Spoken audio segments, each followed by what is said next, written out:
네 번째 물건 보시겠습니다. 서울 동부지원의 2024-1064 송파구 34평형 아파트 2분의 1 지분 강제 경매입니다. 여기에 청구 금액이 1억 3천입니다. 감정 가격이 얼마였죠? 지금 16억이죠. 2분의 1이 16억이면 전부 다면 얼마죠? 32억 정도쯤 되는 거죠. 그리고 다른 데도 아니고 송파구에 있는 아파트는 감정 가격보다도 지금 올라가고 있는 시세죠.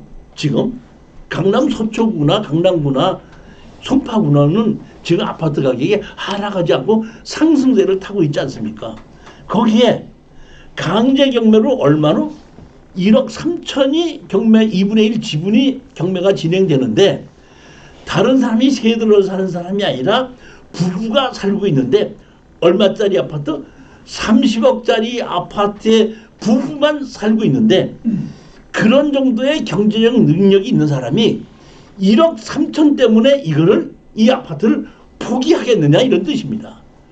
제가 보기에는 이거는 취하될 확률이 아주 높지 않는가 싶은 생각에 우리는 낙찰을 받고 취하를 시켜도 되고 만약에 취하가 안 된다고 하더라도 문정동에 있는 송파구에 있는 아파트 정도는 실거래 가격 정도 또는 한 5%만 낮춰도 바로 매매가 되기 때문에 낙찰을 받아도 절대로 오래 걸릴 이유가 없다는 얘기입니다. 취하될 확률이 98%. 혹시 낙찰돼서 잔금을 내더라도 매매할 때까지의 시간은 크게 오래 걸리지 않을 거라는 생각에 제가 이거는 한 번만 떨어졌죠. 1억 16억짜리 얼마까지 하면 13억까지 하겠죠. 얼마? 20%가만 하락했음에도 불구하고 여기는 아파트가 상승세를 타고 있는 것이기 때문에 추천했다는 겁니다. 자, 이것도 똑같습니다. 부부가 점유하고 있고 다른 사람이 점유하고 있지 않죠. 그러면 2분의 1이 우리 거죠. 제일 먼저 우리가 잔금을 내게끔 되면은 나머지 주인 보고 뭐라 하죠? 16억에 대해서 지료 청구를 하는 겁니다. 16억을 갖고 지료 청구를 하게끔 되면 한 달에 몇백만 원 될 거예요. 그 사람들이 그걸 내면서 여기서 견딜 수 있겠냐는 겁니다. 취하가 되든지 우리는 지료 청구를 하고 이런 경우에는 지료 청구를 해가지고 상대편 우리가 2분의 1 지분을 낙찰 받았잖아요. 상대편 2분의 1 지분만 경매로 집어넣는 거예요. 그리고 2분의 1 지분만 경매시켜 놓고 우리는 공개적 우선 매수를 우리가 갖고 오게끔 되는 거예요. 실거래 가격과 얼마나 비교가 되는 거죠. 그러니까 이런 아파트를 송파구에 있는 아파트는 가장 투자하기 좋은 것이 이런 겁니다. 물론 금액이 조금 높기 때문에 지금 현금을 가져야지 되죠. 지분이기 때문에 이거 대출 잘 안 해주는 걸로 봐야 되기 때문에 그런 문제가 있기 때문에 좀 현금 동원하는 데는 문제가 있겠지만 투자자의 입장에서 보면 최고의 좋은 물건으로 보이는 겁니다. 저기 지분 대지권, 지분 전용 지금 잘못된 거 아닙니까? 지분 대지권이 18쪽이고 지분 전용이 2분의 1 지분 강제 경매라 이런 얘기죠. 응? 아니요, 이쪽에 어디요? 지분 대지권, 지분 전용 해놨잖아요. 2분의 1인데 지분 대지권이 18.7평이고 지분 건축 평수가 34평인데 저게 나누기 1을 해서 표시를 해야 되는데 요거 이게 잘못 표시한 거죠 몸에. 요거 말씀하는 거죠 여기. 여기야 보면 여기야. 그 지분이면 저게 절반씩 돼야 절반씩 해야 되는 거죠. 예. 여기 보면 15층에 1501호고 위치나 이런 면으로 봤을 때 상당히 좋은 아파트로 보입니다. 여기 가락시장역하고 가깝습니다. 보면 근저당 설정이 보면 5억 2천밖에 없죠. 지금 30억 가는데 옛날에 했던 것인지 없고 여기 보면 김누구 해갖고 4분의 3, 4분의 1입니다. 2분의 1이 아니고 4분의 3이네. 4분의 3. 요새 그 배우자하고 2분의 1씩 똑같이 하지 않고 남편이 돈을 더 많이 낸다고 4분의 3하고 배우자는 4분의 1만 해놨네요. 여기 보면 배우자에 의해 본인이 가져가고 있어 다른 전문자나 임차인은 없다고 함 이렇게 돼 있죠. 제가 보기엔 거의 제가 이거는 취하될 확률이 아주 높다고. 이 정도를 낙찰을 받아서 취하한다고 했을 때는 우리가 한 1,000만 원 정도는 달라고 해도 아무 문제가 없습니다. 다섯 번째 물건을 보시겠습니다. 평택에 14280 안성시 공도읍 25평형 아파트입니다. 안성이 아파트입니다. 저는 용인도 우리가 부동산 투자인데 좋다고 보지만은 용인의 배후 도시인 안성도 상당히 좋은 곳이라고 봅니다. 여기에 그 안성에 있는 아파트가 지금 보게끔 되면은 70%까지 하락을 했습니다. 이건 전체인데 이 지분이 아닙니다. 하락했고 강제 경매가 얼마나 하면은 6,650만 원입니다. 이것도 제가 보기에는 취하 가능성이 많이 있기 때문에 추천한 겁니다. 70%까지 하락해서 2억 4,900에 1억 7,400까지 하락을 했습니다. 조사된 임차 내역 없다고 나와 있죠. 여기 보면 아파트 쪽인데 여기 몇 호죠? 1706호입니다. 17층입니다. 17층. 103동의 17층의 아파트. 여기 그러니까 아파트가 여러 개 있는데 요 단지는 이렇게 있고 여기가 보면 우리가 여기가 지금 안성 인터체인지 않습니까? 근데 여기 앞에 나가 보면 그 여기 뭐 있죠? 원곡. 그다음에 여기 뭐예요?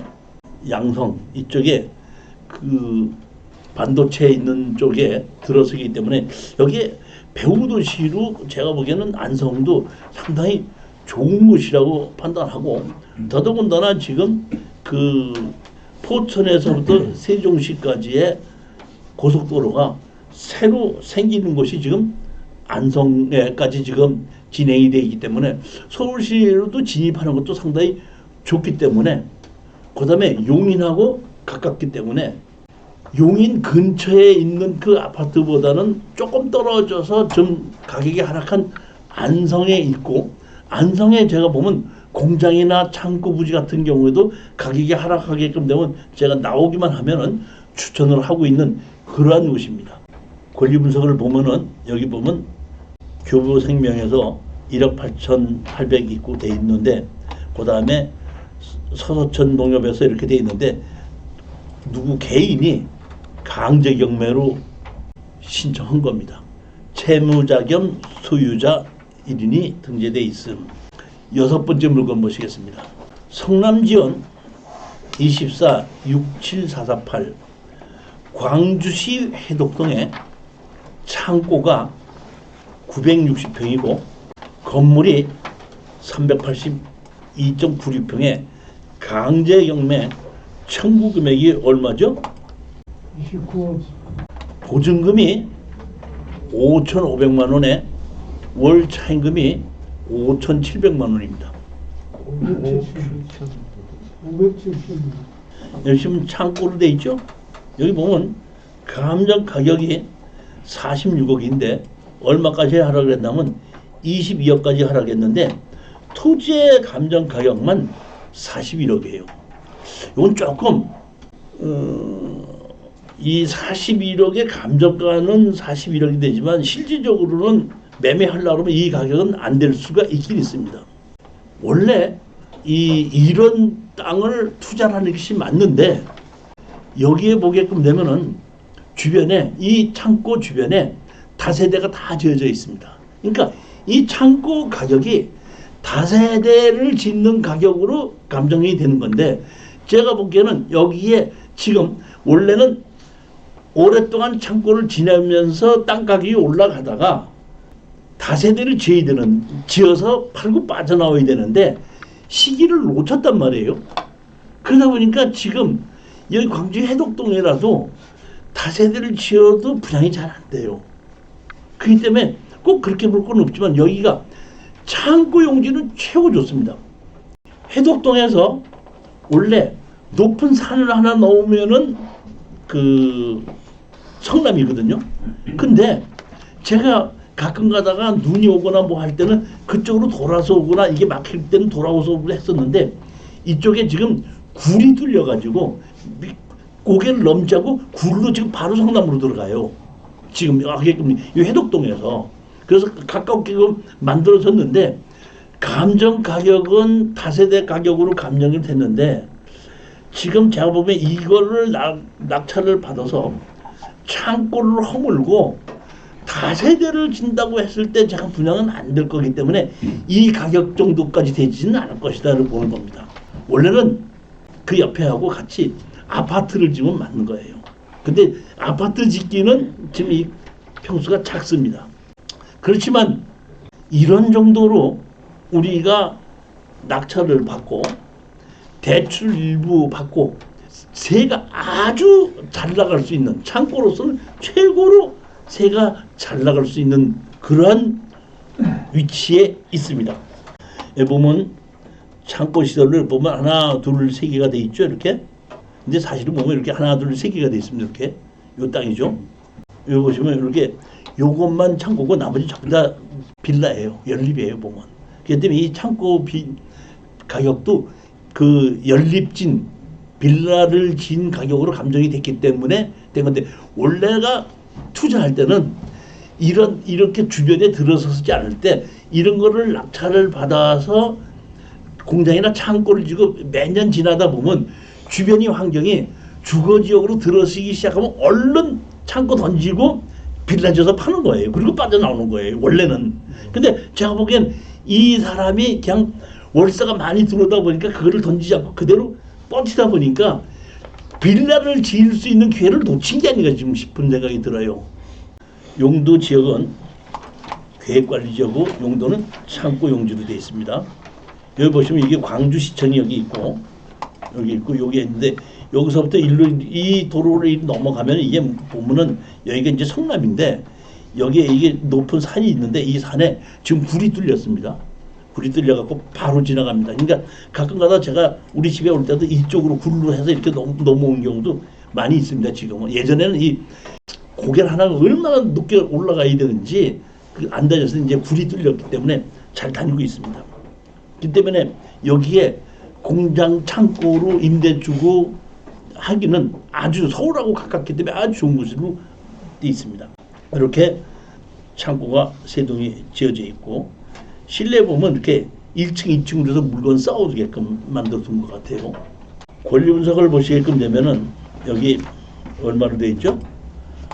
수지신용협동조합에서 이렇게 20억, 그러면 수지에서 다시 5억 4천 추가를 해서 한 20 몇 억 정도쯤 되는 걸로 보는데 위치적으로 워낙에 좋은 곳이기 때문에 이 정도 가격이라고 보면은 낙찰을 받아도 되지 않겠는가 이렇게 보는 겁니다. 여기에 보시면 이렇게 그 대학력에 있는 사람들이 있는데 여기 보면 얼마죠? 보증금이 얼마죠? 5,500만 원이죠. 그 다음에 월세 합비가 570만 원 정도니까 이걸 그대로 유지한다고 하더라도 이거는 제가 공장은 법인으로 낙찰을 받고 대출을 받고 그 다음에 그 월세를 가지고 대출 이자를 갚아가면서 3년 이상 정도를 운영하고 있다가 공장을 매도하지 말고 제가 낙찰받은 법인의 대표이사 자리를 넘겨줘라 이렇게 말씀을 드리는 겁니다. 이거는 그런 식으로 투자를 하는 겁니다. 네이버 밴드에 제가 이중실의 공개 강의 이런 것을 운영하고 있습니다. 하루에 하나씩은 제가 이렇게 경매로 낙찰 받았던 것 또는 토지 개발한 거 특수경매에 관한 것을 하루에 한 개씩은 조그맣게 한 10분 20분씩 해서 계속 올리고 있거든요. 그렇기 때문에 아침 6시에 올리니까 여러분들이 어디 뭐 출근하거나 뭐 할 때에 그 여기 밴드에 가입을 하시게끔 되면 버스를 타거나 어디 전철을 타고 할 때 한 10분 20분을 제가 이렇게 그 특수경매에 대해서 강의한 거 토지 개발에 대해서 강의한 것을 여러분들이 들으실 수 있게끔 제가 매일같이 하루에 하나씩 올리고 있거든요. 그러니까 여기에 밴드의 이종실의 공개 강의하고 한번 가입을 해 주십사 이런 얘기입니다. 가입을 하게끔 되면 무조건 되는 것이 아니라 제가 수락을 해야 되거든요. 제가 한 하루 정도면은 수락을 해드립니다. 7번째 물건을 보시겠습니다. 고향지원 24 64 242 642 52 파주시 탄현면 공장입니다. 이것도 공장인데 1258평이고 토지가 건물이 456평입니다. 이미 영매 청구 금액이 40억입니다. 공장이 세동에 임차 보증금이 1억 2,500이고 월 차임이 550만 원이 들어오는 겁니다. 이것도 제가 보면은 자 보십시오. 감정 가격이 46억에서 22억까지 하락을 했습니다. 그런데 여기 토지만 감정 가격이 얼마죠? 32억입니다. 32억을 22억이다 낙찰을 받다 보니까 우리는 감정 가격의 토지의 감정 가격보다는 약 10억 정도를 하락해서 낙찰을 받는 건데 이것도 똑같이 아까 제가 말씀드린 것 마찬가지로 법인으로 낙찰을 받고 우리가 이런 돈을 대출을 좀 어느 정도 받아야 되겠죠. 대출을 받고 3년 동안을 운영을 하면서 3년이 지나고 나면은 대표이사 자리를 넘겨줘서 투자라는 그러한 식으로 판단을 해서 가면 된다 이렇게 생각하시면 됩니다. 제가 이런 거 투자할 때는 공장을 투자할 때는 대지만 보고 대지 가격보다 좀 적게 낙찰을 받아갖고 매도의 가격을 토지의 감정 가격 정도로 매도한다고 생각하시고 투자를 하시면 됩니다.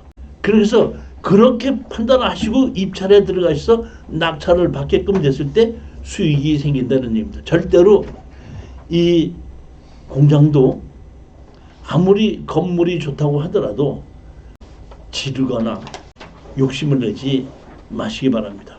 내가 만약에 직접 이 공장은 내가 운영을 해야 되겠다 할 때는 욕심을 낼 수 있지만은 내가 운영하는 것이 아니라 투자자의 입장이라 그러면 절대 승부욕을 발휘해서는 안 된다는 겁니다. 경매에서 느긋한 마음을 가지고 입찰에 임해야지 수익을 올릴 수 있습니다.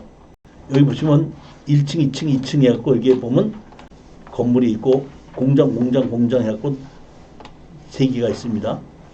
여기 보시면 이렇게 도로가 있고 건물이 있습니다. 이렇게 근데 여기가 이제 항공사진이 보이지 않아서 이렇게 만든 거고 여기 이제 근데 여기 건물이 하나, 둘, 셋 이렇게 있죠. 4개가 있죠. 이렇게 진입도로가 있고 용도 지역은 계획관리 지역이고 여기 보면 계획관리 지역으로 되어 있죠. 여기 보면 이 공장인데 입구에 보면 하나, 둘, 셋, 넷, 5개가 있죠. 이렇게. 그러니까 여기도 그 새가 아주 잘 나가고 좋고 괜찮은 곳입니다. 제가 판단하기에는 아까에 있는 그 해독동에 있는 것도 위치가 거기는 지역이 자체가 좋은 거고 경기도 광주의 성남하고 가까이 한 10분밖에 20분밖에 안 걸리는 거리에 있는 거고 파주는 조금 멀긴 하지만은 공장지대에 있는 곳으로서 임대주기에 아주 좋은 그런 것이 때문에 이 가격이 이런 정도 하락을 했을 때는 지르지 않고만 낙찰을 받는다면 반드시 수익을 노릴 수 있다 이렇게 보고 추천하는 겁니다. 건물 자체도 상태가 상당히 좋은 것 같아요. 보면. 이렇게 보면 건물 자체 상당히 좋죠. 보면. 권리 분석에서도 제일 빠른 것이 뭐 있죠? 압류, 감류 이렇게 돼 있는데 이 기준 압류나 감류 자체는 기준 권리는 빠르지만은 저로서는 여기에 중소기업은행에서 경매 신청을 했죠. 경매 신청을 했으니까 이걸 기준 권리로 보고 여기가 보면 설정이 언제 돼 있죠? 보면 여기가 건자동 설정이 언제죠? 2019년도죠. 여기 압류나 감류가 언제? 2023, 24죠. 그러니까 이 압류나 감류는 이 기준 권리 전부 다 후에 하기 때문에 전부 다 말소된다 이런 뜻입니다. 서류상으로 인수하는 것도 없고 대항력 있는 임차인도 없다는 이런 뜻입니다. 제 나름대로 제가 저를 좀 높여갖고 얘기를 했습니다. 특수경매 달인 어떻게 생각하세요?